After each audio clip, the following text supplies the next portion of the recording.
देखो होता क्या है कि जब भी हम मोबाइल खोलते हैं, चाहे वो फेसबुक हो, यूट्यूब हो या इंस्टाग्राम हो, जब भी हम प्ले करते हैं ना, सबसे सामने में एक आती है वीडियो हमारे सामने में, हैदराबाद का विनाश, तेलंगाना का विनाश। हमने सोचा कि भाई ये है क्या, आखिर ऐसा क्यों लिखा जा रहा है? कोई भूकंप भूकंप आ गया क्या, कि कोई बादल फट गया क्या वहां पर, कि आसमान टूट गई, धरती नीचे चला गया, क्या हुआ? हमने सारी जांच पड़ताल की तो हमें पता चला और हमने देखा विकास वैस पर्यावरण संरक्षण, यानी विकास कर रहे हैं हम लोग तो पर्यावरण का विनाश कर रहे हैं। इसी पर एक वीडियो है जिसको हमने आज देना शुरू किया आप लोगों को। होता क्या है समझो मेरे भाई, एक सामने तुम्हें चित्र दिखाई पड़ रही होगी, ये चित्र है, ये एक जंगल है, जंगल कहां का भाई? तो हैदराबाद यानी तेलंगाना, जो हैदराबाद से ही कट के एक राज्य बनी तेलंगाना राज्य, उसी में 400 एकड़ में फैला हुआ एक जंगल है जो बिल्कुल इस तरह से हरा भरा है, बिल्कुल घना। यानी 2012 में जब राज्य का बंटवारा हुआ था तो जो 400 एकड़ जमीन थी, जो जंगल था बिल्कुल, वो तेलंगाना राज्य को मिला था। क्लियर? अब उस समय उस कोई विवाद नहीं था, इसमें ना कोई तरह की विवादें नहीं थी। 2024 में भी इसको हाई कोर्ट में डाला गया था कि ये 400 एकड़ जमीन किसको मिलनी चाहिए, इस पर भी कोई विवाद नहीं खड़ा हुआ। फिर अभी क्यों हुआ, इसका कारण क्या है? समझो कि जो ये 400 एकड़ जमीन थी, जो हैदराबाद यूनिवर्सिटी है उसको मिला था। एक यूनिवर्सिटी वहां पर हैदराबाद यूनिवर्सिटी के नाम से जानी जाती है, उसी को ये जमीन मिली थी, ये जंगल था। स्वाभाविक सी बात है कि वहां बहुत बड़ा यूनिवर्सिटी है, तो बच्चा जो रहते हैं वहां पर, उनके रिसर्च के लिए कोई जंगल चाहिए, कोई जगह चाहिए। तो वो जगह था, उसमें बच्चे लोग रिसर्च कर रहे थे, आराम से वो लोग वहां रिसर्च कर रहे थे। अचानक सरकार कहती है कि ये हैदराबाद यूनिवर्सिटी की जमीन नहीं है, ये जमीन हमारी है, अब हमें जमीन ये चाहिए। और बिना कहे सुने, बिना किसी सूचना का, वो क्या करते हैं, रातों रात, याद रखेंगे 30 जनवरी की रात, सॉरी सॉरी सॉरी सॉरी 30 मार्च की रात को 50 बुलडोजर भेज देते हैं भाई, और जेसीबी जिसको कहते हैं हम लोग, और पूरा जंगल काटना शुरू कर देता है। लगभग वहां पर 17,000 पेड़े हैं, 17,000 पेड़, और वो जंगल की कटाई शुरू कर देती है। वहां पर कई प्रकार की प्रजाति के पेड़ हैं, कई प्रजाति की पक्षियां हैं, कई दुर्लभ प्रजाति के पशु हैं वहां पर, और इस सारा पशु को विनाश करने में लग गया सरकार। वहां पर आप देख रहे हैं, जो ये झील देख रहे हैं, ये मयूर झील के नाम से प्रसिद्ध है और भैंस झील के नाम से प्रसिद्ध है, बफेलो उसको कहते हैं हम लोग, बफेलो झील, और यानी हिंदी में कहिए उसको भैंस, और अंग्रेजी में बफेलो, और मयूर झील, वो दो झील हैं। और इसी झील के चारों ओर यह जमीन फैली हुई थी, पूरा घना जंगल था। मयूर हिरन का तो वो आश्रय ही था, मोर और हिरन का, इसके अलावा अन्य जंगली जानवर थे उसमें। और सरकार गई, और जो देख रहे हैं ये वीरान, जो देख रहे हैं आप ये वीरान, ये सब सरकार का काम है। रातों रात, यानी 30 मार्च, 1 अप्रैल और 2 अप्रैल, इन 3 दिनों में बहुत सारे पेड़, लगभग 2 वर्ग मील दूरी का जंगल को क्या कर दिया गया, साफ कर दिया गया। जब ये खबर विद्यार्थी को लगी कि भाई ऐसा का है, ठीक है, अगर सरकार की ही जमीन है, हैदराबाद यूनिवर्सिटी की जमीन नहीं थी, तो रातों रात काटने की क्या जरूरत थी, चोरी करने की क्या जरूरत थी भाई? जब सरकार जमीन आपकी है तो आप नोटिस ले लेते कोर्ट से, आप काटते, फिर ऐसा क्यों? चलिए, बहुत अच्छी बात है। अब सवाल यहां खड़ा ये उठता है, सवाल खड़ा यहां ये उठता है कि जब सरकार इतने संरक्षण की बात कर रही है कि भाई हम लोग जंगल बचाते हैं, पर्यावरण संरक्षण कर रहे हैं, तो वहां पर देखिए 72 से अधिक प्रजाति के वृक्ष हैं, टोटल 17,000 पेड़ हैं, जिनमें 72 प्रजाति के पेड़ हैं। जितने पक्षी हैं उनमें 455 प्रजाति के पशु हैं, पशु पक्षी मिला करके, छोटे कीड़े मकोड़े से लगा करके, उनमें कितना है, 455 प्रकार के मतलब पक्षी जानवर ये सब हैं, तब फिर आप इसको आश्रय क्यों उजाड़ रहे हैं? अब देखिए एक चित्र सामने आई है, जेसीबी चल रहा है, जानवर भाग रहे हैं, पक्षियां जो हैं वो चिल्ला रही है, नहीं इस तरह से चल रहे हैं। अब बताइए जब ये इतना भागे जा रहे हैं तो सरकार को क्या नजर नहीं खुल रही है? तो सारे विद्यार्थियों ने इसका विरोध किया कि भाई ऐसा नहीं, ये बात सरकार जो है मानने के लिए तैयार नहीं थी। तो अंततः क्या होता है, अब चलिए, तो सुप्रीम कोर्ट ने क्या किया, इस बात का संज्ञान लिया, जबकि किसी ने कहने नहीं गया सुप्रीम कोर्ट को, दिल्ली की जो कोर्ट है उसको कहने नहीं गया किसी ने उसको लिखित विवरण नहीं दिया कि हैदराबाद की जो कांचा गाछी है, यानी उसका नाम है, याद रखेंगे, कांचा गाची बोबली, जगह का क्या नाम है, कांचा गाची बोबली, जो 400 एकड़ में फैली हुई है, इस जमीन के जंगलों को जो काटा जा रहा है, इसके बारे में किसी ने सुप्रीम कोर्ट में नहीं दिया। सुप्रीम कोर्ट खुद इस पर संज्ञान लिया कि भाई ऐसा क्यों, बिना आदेश दूसरा क्यों काटा जा रहा है, तो इसलिए जो है इस पर रोक लगा दी गई और 3 अप्रैल से रोक लगी हुई है। कितना से? 3 से। 30 मार्च को शुरू हुई, 1 और 2 अप्रैल को काटी गई, 3 अप्रैल को रोक लगा दिया गया, अभी फिलहाल रुका हुआ है। अब सवाल यह उठता है कि सरकार काट क्यों रही थी? तो अब पूरे मामला को अगर देखोगे तो हैदराबाद एक भारतवर्ष का सबसे बड़ा सिटी वाला, एकदम औद्योगिक प्रदेश वाला राज्य बनता जा रहा है। इससे पहले दिल्ली हुआ करती थी, लेकिन अभी वर्तमान में हैदराबाद एक बहुत बड़ा औद्योगिक प्रदेश बन गया है। वहां की वायुमंडल काफी प्रदूषित हो गई है, ठीक है। अब वो चाह रहा है कि और हमें पैसा मिले और हमें आमदनी मिले, तो उसने सोचा कि 400 एकड़ जमीन है, यहां पर इसको काट दिया जाए और काट करके कुछ औद्योगिक क्षेत्र बनाया जाए, ठीक है। इसके लिए उसने क्या किया, उसका क्या कहना है सोच समझिए।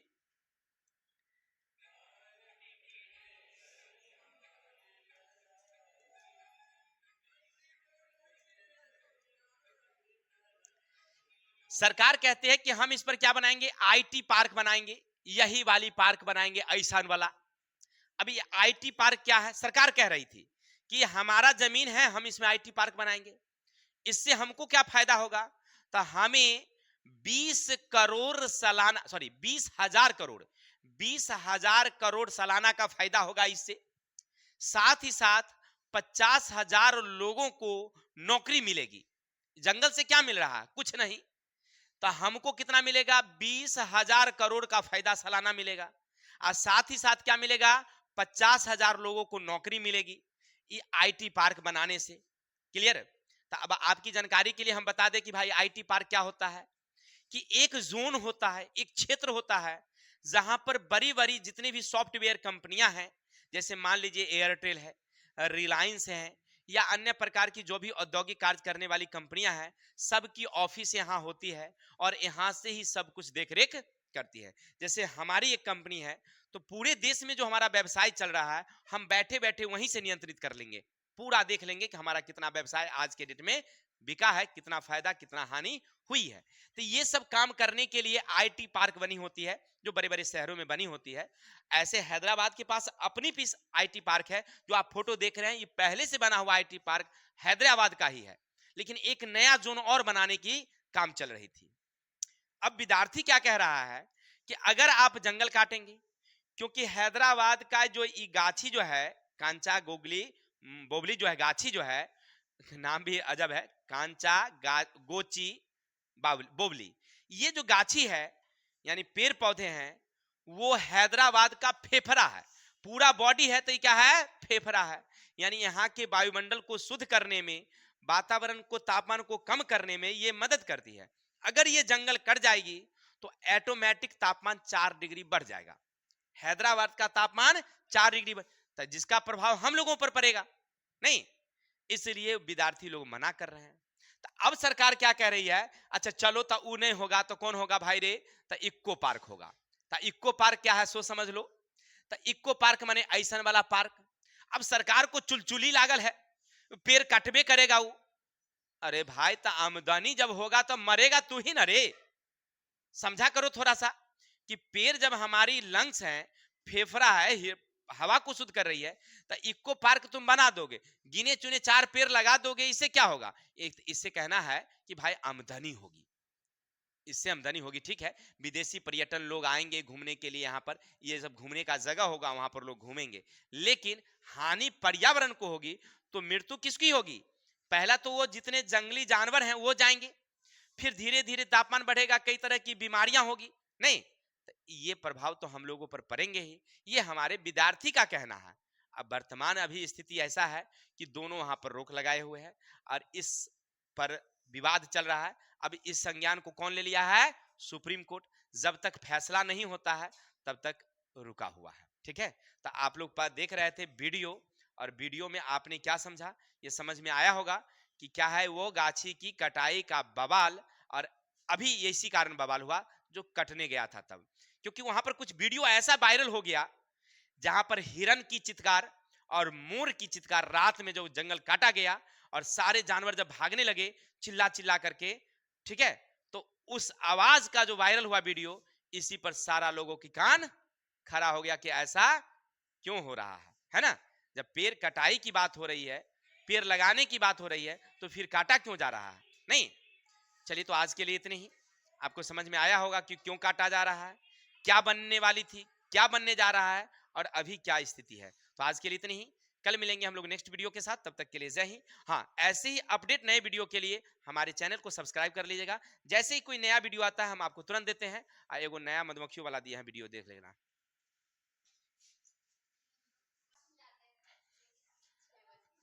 आप लोगों को बोले थे कि तैयार होके आने के लिए, ठीक है, हमारी गलती नहीं है। जब देखते हैं कि आगे क्लास चल रही है तो थोड़ा सा आप लोगों को समझना चाहिए, ठीक है ना? आप बच्चे नहीं हैं, आपको समझना चाहिए कि हम लोग तैयार हो लेते हैं तब जाएंगे, या पढ़ के तो फिर उतना आधा घंटा जो घर पर तैयार होते हैं उतना तो इस समय बच जाता है ना। चलिए, देखिए बाजी, ये क्वेश्चन देख रहे हैं ना, एक समांतर श्रेणी है और कह रहा है कि पीवा पद क्यों है, क्यूबा पद पी है, तो पीवा और प्लस क्यूबा पद निकालो। क्या हुआ, कुछ गलती बुला गया क्या? सब लोग हंस दिए। चलिए देखिए, क्वेश्चन एपी सूची में है, एपी सूची में है, लेकिन वहां पर अंक नहीं दिए गए हैं, केवल अंग्रेजी के लेटर लिखा गया है। क्या लिखा हुआ है हमें समझ में नहीं आ रहा भाई। हमें निकालना है पीवा प्लस क्यूबा पद, कैसे निकलेगा? चलते हैं, कोशिश करते हैं हल। सबसे पहले समझो, सबसे पहले समझो कि अगर ये तुमसे दे रखा होता कि बउआ रे 10वां पद प्लस 8वां पद निकालो, अगर तुम्हें दे देता तो क्या करते तुम? हाँ, इसको लिखता पहले a plus 9d plus a plus 7d, इसी को ना हल करते। इसका मतलब क्या निकालना है तुम्हें? a निकालनी है और d निकालनी है हमें। क्लियर हो गया? क्वेश्चन से पहले ढूंढ के निकालो a और ढूंढ के निकालो d। अगर तुम ये दोनों निकाल लिया तो समझो कि तुम्हारा हल हो गया। चलिए, इतना समझ रहे थे कि हमें निकालना क्या, मुझे a और d। चलते हैं, लिखेंगे पी वा पद बराबर है क्यू, ये दिया हुआ है। तो पीवा पद का मतलब कि ए प्लस, सूत्र होता है एन माइनस, एन की जगह पर देंगे पी माइनस 1 इंटू डी बराबर क्यू, समीकरण 1। किसी को दिक्कत? समझिए समझिए समझिए। अगर हमें ऐसे होता कि 10वां पद लिखना होता है ना, 10वां पद, तो आप क्या देते हैं? a plus N minus 1 into d देते हैं। फॉर्मूला यही होता है। फॉर्मूला का, क्योंकि यहाँ पीवा पद कह रहा है तब पी दिए हैं, पीवा पद कह रहा है तब पी दिए हैं। इसका वैल्यू कह रहा है कि क्यू है तो क्यू दे दिए हैं। किसी को दिक्कत? इतना समझ गए? फिर कह रहा है आपसे, इसी में यहाँ पर एक लाइन और लिखते हैं, थोड़ा सा पेशेंस से ध्यान दीजिएगा, बड़ा लटपटिया हिसाब है। क्यूबा पद, क्यूबा पद पी है, इसका मतलब a plus Q minus 1 into D बराबर पी, समीकरण 2। इतना तो समझ गए कि समीकरण 2 गो लिखा हुआ था कि पीवा पद क्यूबा पद, तो दोनों हम लिख दिए। अब 2 गो समीकरण आ गया है, तो अभी तक हम लोग क्या किए हैं बताओ बताओ? विलोपन विधि से हल किए हैं क्या? चलिए हल करके देखते हैं हम लोग। तो इतना तक क्लियर हो गया। अब यहां से लिखेंगे a plus Q minus 1 into D बराबर पी, समीकरण 2 है। पहला है हमारा a plus P minus 1 into D बराबर क्यू है, समीकरण 2 है, सॉरी 1 है। अब क्या करते हैं, इसको हम लोग घटा लेते हैं, तो 2 में से 1 को घटा लेते हैं। तो घटाने के बाद कुछ तो मुझे मिलेगा ना, माइनस माइनस माइनस। चलिए ये वाली खत्म हो गई। अब हमें इधर क्या मिला, तो इधर मिला q minus 1 into D minus p minus 1 into D. इधर क्या मिला, तो p माइनस q। किसी को दिक्कत समझने में? ऐसा किया जा सकता है कि दोनों में डी डी है, तो डी को हम लोग कॉमा ले लेते हैं। चलिए तो डी को हम कॉमा ले लिए, तो हमें बचा q माइनस 1। चलिए इधर बचा माइनस p माइनस 1 बराबर p माइनस q। किसी को दिक्कत समझने में? थोड़ा सा पेशेंस से ध्यान दीजिएगा, थोड़ा लंबा क्वेश्चन है, ज्यादा नहीं है। चलिए तो डी का डी रहने देते हैं। इसमें देखते हैं कि इसको ऐसे लिखेंगे q माइनस 1, माइनस से गुना करेंगे तो माइनस पी प्लस 1 बराबर p माइनस q। प्लस वाली आई माइनस वाली कैंसिल। तो अब हमें क्या मिला यहाँ पर, तो यहाँ d बच गया मेरे पास, नहीं बच गया? और इधर बच गया आपके पास, एक लाइन और लिख ही लेते हैं, यहाँ बच गया आपके पास q माइनस p बराबर इधर बच गया p माइनस q। d का d रहने देते हैं, बराबर का बराबर रहने देते हैं, p माइनस क्यू रहने देते हैं, और ये गुना में है तो इसके ऊपर ले जाएंगे तो हो जाएगा क्लियर। थोड़ा सा देखने में अभद्र लगता है, तनिगरा में पुछरी लगा देते हैं, ठीक रहेगा। हो गया? अब कोई दिक्कत? अभी कटने वाला है क्या? नहीं कटेगा, क्योंकि देखिए यहाँ p है प्लस में, तो यहाँ p है माइनस में। नहीं तो हम एक लाइन ऐसे लिख सकते हैं, क्योंकि हमें d तो निकालना ही है भाई मेरे, तो हम एक लाइन ऐसे कर सकते हैं इसको कि इसको माइनस से गुना कर दिए, तो माइनस आई माइनस माइनस हो गया। तो देखिए गौर करेंगे तो दोनों में से माइनस कॉमा ले लेंगे, तो ये माइनस p हो जाएगा। तो माइनस कॉमा लिए तो ये हो गया प्लस p बट्टे q माइनस p। अब गौर करिए, अब q प्लस में है गया, आई माइनस, देखिए यहाँ पर कुछ नहीं है तो दूगो है ना जी, यहाँ प्लस है, देखिए यहाँ प्लस है, तो इसको हम माइनस माइनस कर दिए।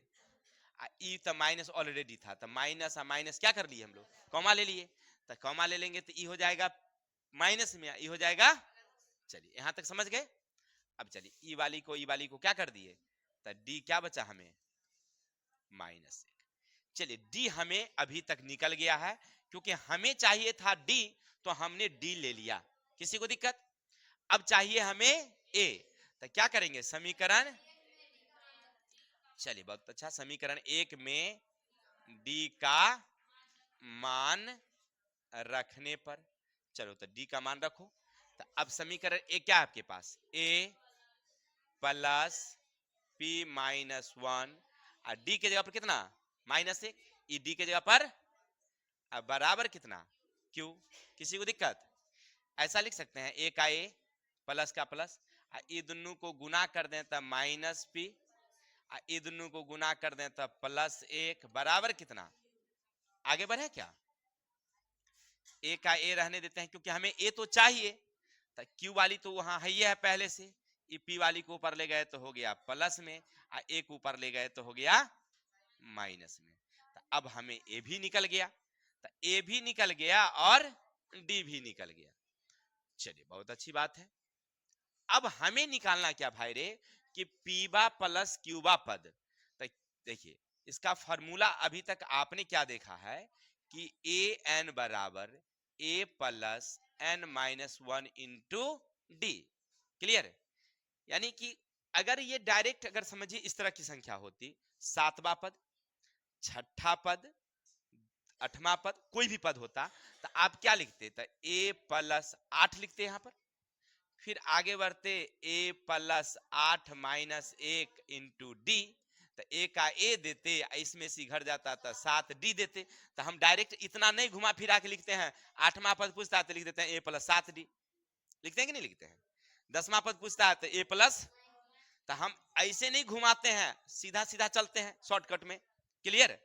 इसका मतलब है कि हमको कह रहा है रे बउआ कि a एक जगह पर रखो p प्लस q। चलिए बहुत अच्छा, तो a का a रखेंगे, n के जगह पर आप क्या माने, तो हम मान लेते हैं p प्लस की, क्या दिक्कत है। तब p प्लस q माइनस 1, और d के जगह पर क्या निकला है आपके पास, हो गया क्लियर। चलिए अब a के जगह पर जब d बैठाइए दिए हैं तो a वाला को काहे छोड़े, एक रो बैठा दीजिए। चलो तो लिखो q प्लस p माइनस 1, यहां से a हम बैठा दिए वहां। अब चलिए प्लस के प्लस रहने देते हैं, कोष्टक के कोष्टक रहते हैं, ई माइनस से गुना कर देंगे तब minus p minus q plus 1। आगे बढ़ जाए क्या, तो आगे बढ़ेंगे तो मुझे मिलेगा q प्लस p माइनस 1, इसको गुना करेंगे तो माइनस p माइनस q अब प्लस 1। तब आप देखेंगे जोड़ घटा करके, है कि नहीं, तो q plus minus p p plus minus बराबर कितना, तो हो गया। तो यही आंसर निकालना था, पीवा प्लस क्यूबा पद का आंसर कितना होगा, 0 होगा। Any doubts. बहुत ही इंपॉर्टेंट क्वेश्चन है, एग्जाम में बराबर आता है, तो इसीलिए आप लोग याद रखिएगा। जी सर, क्या क्या बोलो, अच्छा ये समझ गए सब लोग।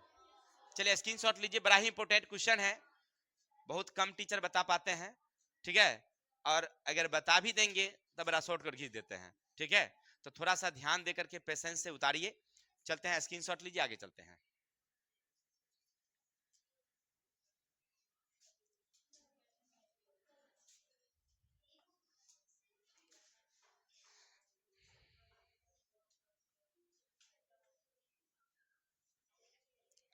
तो चलो आगे चलते हैं, क्वेश्चन को देखते हैं क्या कह रहा है। किसी समांतर श्रेणी का चौथा पद पहले पद से 3 गुना है, 7वां पद तीसरे पद के दुगने से 1 अधिक है, तो श्रेणी का अनुमान करिए। हेलो, कहा बैठिए आराम से।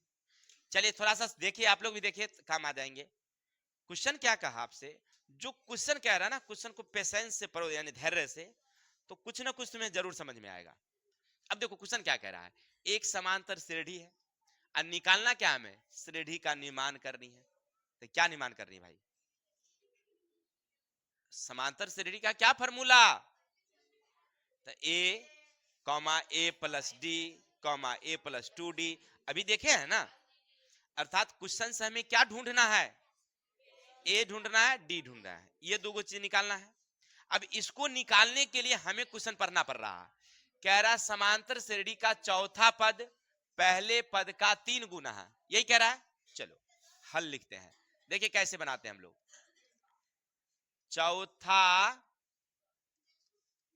पद पहले पद का 3 गुना है। बउआ ए बुआ बातें ना करा, चलिए समझते हैं थोड़ा सा। देखिए हमको क्वेश्चन कहा कि चौथा पद पहले पद का 3 गुना है, यानी एगो तराजू है भाई रे, क्या है, एगो इधर लागल है कांटा, एगो इधर लागल है कांटा, है कि नहीं। इस पर है चौथा वाला बैठल, ई पर है पहला वाला बैठल, है ना। तो ई जो है ना लटक जाता है नीचे, यानी कि एकरा से 3 गुना है, तो एकरा में 3 गुना कर देंगे, 3 को बिठा देंगे तो बराबर हो जाएगी। यानी चौथा वाली का सूत्र हुआ a प्लस 3d बराबर होगा, a का पहला पद का सूत्र होता है a, और 3 गुना का मतलब 3 गुना। कोई दिक्कत, समझ में आई बात है। कह रहा था कि इधर वाला चौथा है, तो चौथा का सूत्र क्या, तो a प्लस 3d, इधर तो a है लेकिन ई हो गया ज्यादा, तो ज्यादा हो गया तो इसको 3 से गुना कर देंगे, नहीं कर देंगे, या इसको भी 3 से हम भाग कर सकते थे, तब भाग नहीं करके फॉर्मूला में कह रहा है 3 गुना, तो का माने गुना और 3 से 3, कोई दिक्कत।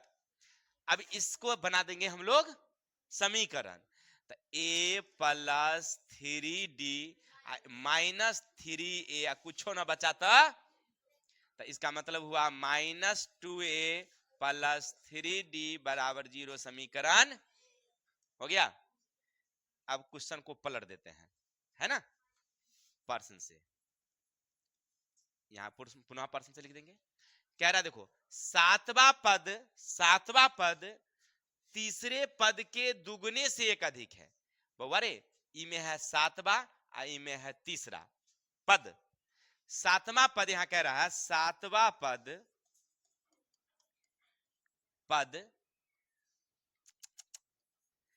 तीसरे पद के 2 गुने से एक अधिक है। तो पहले सातवां पद का फॉर्मूला बैठाओ, तो a प्लस 6d, तीसरा पद का फॉर्मूला तो a प्लस 2d, जैमा पद कहता है उसे कम करते हैं। चलिए 2 गुने तो 2 गुने से एक अधिक, किसी को डाउट? यहां कर देंगे हम लोग, क्योंकि तब ना बराबर होगी। इसको 2 से गुना कर दिए हैं, एक जोड़ दिए हैं, तब बराबर बराबर हो जाएंगे। तो तराजू हो गया खत्म। समझ में आ गई बात? पलड़ा पर रख के तौल दिए थे। a plus 2d sorry 6d, गुना करेंगे तो 2a और 2 दूनी 4d प्लस कितना, दोनों को उठा के पर ले आते हैं, तो a plus 6d minus 2a minus 4d बराबर कितना, 1। एक लाइन और ही लिखी देते हैं, इसको घटा लेंगे तो माइनस a, इसको घटा लेंगे तो 2d बराबर कितना, 1। किसी को दिक्कत? अब चलिए क्वेश्चन से तो मुंह कान निकाल के रख दिए हैं, नहीं निकाल दिए, समीकरण आ गया तो मुंह कान आ गया है। अब इसको लेपा पोती कर देंगे तो काम हमारा खत्म। बराबर 0 समीकरण 1। दूसरा है -a प्लस 2d बराबर 1 समीकरण। अब इसको क्या करेंगे, विलोपन या प्रतिस्थापन से बराबर। तब बराबर करने के लिए इसको 2 से गुना, इसको तो a हमारा बराबर हो जाएगी ना, गुना करो तो -2a प्लस 3d बराबर 0 समीकरण 3। इसको गुना करोगे -2a प्लस 4d बराबर 2 समीकरण। अब आगे बढ़ जाए क्या, तो लिखेंगे 3 घटे 4 माइनस माइनस माइनस कहानी, तो बचेगा आपके पास -d आई -2 खत्म। तो d बराबर निकल गया आपके पास, क्या निकल गया, d निकल गया। तो अब लिख देंगे समीकरण। चलिए समीकरण 1 में d का मान रखने पर, तो बैठाओ तो a कितना है आपके पास, -2a प्लस 3d बराबर 0। तो -2a की जगह पर a प्लस 3d की जगह पर, चलिए आगे -2a 3 दुनिया ऊपर गया तो खत्म, a बराबर 6/2 कैंसिल, कितना, थोड़ा सा स्पीड में खींच दिया, सब तैबे करता है आप लोगों को, तो क्या हम बताएंगे। तो ये तो हो गया, a भी निकल गया। और चल रे भाई ऐ लो कुछ बात, हे निकल लो कितना 3 और डी कितना निकल लो 2। अब क्या निकालना है, समांतर श्रेणी निकालनी है, नहीं समांतर श्रेणी का फॉर्मूला, तो a comma a plus D. देखिए भुतला जाएगा है ना, उन्हें छिट इनमें में से उन्हें घुस जाएगा, तो इसीलिए इतना घेर दीजिए, बाउंड्री लाइन में रख दीजिएगा a plus 2d plus comma दे देंगे a प्लस 3d, कोई दिक्कत, डॉट डॉट कर देते हैं। चलिए अब डायरेक्ट लिखेंगे, a के जगह पर कितना लिखेंगे हम लोग 3 कॉमा, तब लिखेंगे 3 प्लस 2 कॉमा, फिर लिखेंगे 3 प्लस 2 गुने 2 कॉमा 3 प्लस 3 गुने 2, डी की जगह बैठा दिए तो 3 की जोड़ के हो गया 5, 2 दूनी 4 3, 3 दूना 6 3 9। एपी सूची में है, नजर आ रहा है, कोई दिक्कत, आंसर सही है। अगर मान लीजिए हमारा किताब में आंसर दिल है तो देख लिए, आप परीक्षा में कहां से आएगा आंसर, फाड़ के रख लेंगे जेबी में आंसर वाला सबको, अरे चेक कर लेंगे, यहीं पर कर लेंगे हिसाबे में हम। इतना देख लिए ना, आगे बढ़ा सकते हैं ना, तो 11 होगा ना, इसका मतलब एक बाद 13 होगा ना, 15 होगा, 17 होगा, 19 होगा, 21 होगा, 23 होगा, डॉट डॉट। अब हिसाब देखते हैं, चौथा पद कितना, तो चौथा पद 9। देखिए अब मिला रहे हैं, हिसाब हमारा हो गया क्लियर। तू लोग नहीं लिख देना, ये 9 हो गया ना, चौथा। पहले पद, तो पहला पद कितना, अब एकरा से 3 गुना है, हाँ है, तो इसका मतलब हमारे बिल्कुल आंसर सही है। आ दूसरों देखिए लेते हैं, आ सातवां पद, तब पहला, दूसरा, तीसरा, चौथा, पांचवा, छठा, सातवां, सातवां कितना, 15। फिर कह रहा है तीसरा, तो तीसरा कितना, 7 है ना, तब 7 का दुगुना करो तो 14, आ एक जोड़ो तो 15 पुर गया, मतलब एक दुगुना से एक ज्यादा है, तो आंसर हमारा बिल्कुल सही जा रहा है। किसी को दिक्कत, तो आशा और उम्मीद है आपको हमने जो भी क्वेश्चन बताया होगा एकदम बखूबी आपके दिमाग में फिट बैठा होगा, है ना। तो चलिए आप लोग स्क्रीनशॉट लीजिए, फिर आगे चलते हैं।